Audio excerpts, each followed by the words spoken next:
Good afternoon. I'm here to review the Hoover Jovis wet and dry handheld vacuum.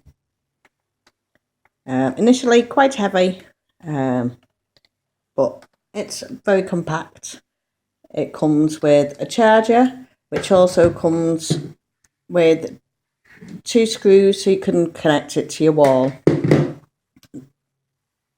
Especially, it's very good if you're lacking storage space.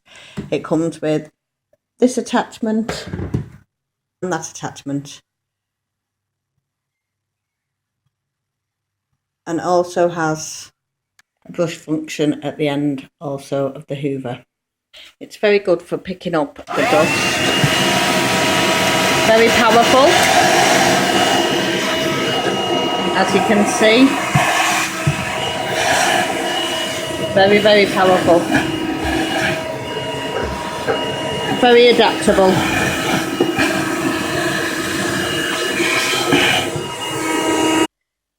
It is quite noisy, but the noise is bearable, especially if you're only just doing the stairs or little bits and pieces around the home.